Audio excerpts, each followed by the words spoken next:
A. Perbedaan pasar uang dan pasar modal. Pasar uang didefinisikan sebagai keseluruhan permintaan dan penawaran dana-dana atau surat-surat berharga yang mempunyai jangka waktu 1 tahun atau kurang dari 1 tahun dan dapat disalurkan melalui lembaga-lembaga perbankan.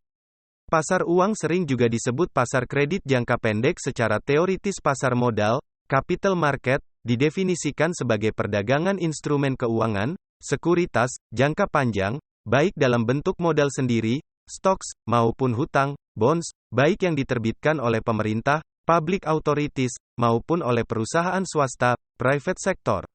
Dengan demikian, pasar modal merupakan konsep yang lebih sempit dari pasar keuangan, financial market.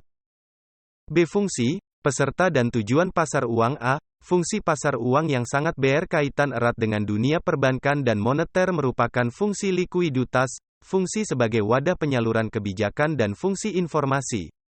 Dalam hal fungsi informasi, pasar uang dapat memberikan informasi bagi perusahaan, pemerintah, perorangan, sektor luar negeri peserta pasar uang lainnya mengenai kondisi moneter, preferensi, dan tingkat laku peserta pasar uang, pengaruh kebijakan moneter serta pengatur interaksi kegiatan ekonomi.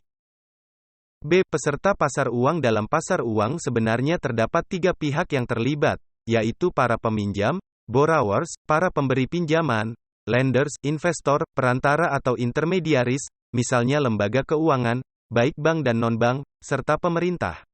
Pihak peminjam maupun investor dapat terdiri dari individu ataupun perusahaan.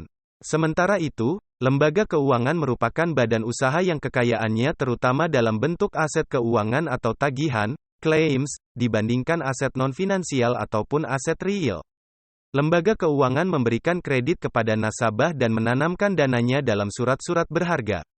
C. Tujuan pasar uang. Pasar uang pada prinsipnya merupakan sarana alternatif bagi lembaga-lembaga keuangan, perusahaan-perusahaan non-keuangan dan pelaku lainnya baik dalam memenuhi kebutuhan dana jangka pendeknya maupun dalam rangka melakukan penempatan dana atas kelebihan likuiditasnya.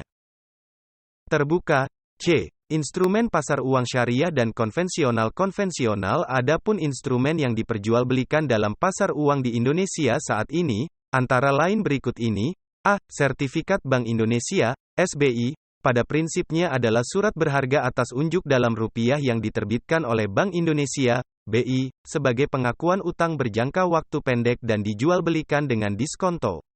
Selain sebagai piranti operasi pasar terbuka, SBI yang diterbitkan dan ditawarkan dengan sistem lelang, penggunaan SBI pada dasarnya sama dengan penggunaan Treasury Bills, T-bills, di pasar uang Amerika Serikat. Syariah. Beberapa jenis instrumen pasar uang, money market instrument, yang lazim digunakan, sedangkan para pelaku pasar uang diantaranya, perusahaan bank, perusahaan asuransi dan perusahaan keuangan non-bank lainnya, adalah sebagai berikut. 1. Sertifikat Bank Indonesia, SBI, merupakan surat berharga atas tunjuk dalam rupiah yang diterbitkan oleh Bank Indonesia sebagai pengakuan utang berjangka pendek dengan sistem diskonto. Bank Indonesia menjual sertifikat Bank Indonesia, SBI, dengan tujuan bagi investor baik bank maupun lembaga keuangan, dengan tujuan untuk memperkecil uang beredar sehingga inflasi dapat ditekan. Pasar valuta asing. Pasar valuta asing merupakan keniscayaan selama dunia global menghadirkan berbagai jenis mata uang yang berbeda. Pasar valuta asing menjadi tempat individu, perusahaan dan bank menjual-belikan valuta asing yang menjadi kebutuhan dan keharusan mereka dalam aktivitas kehidupan global yang dijalani.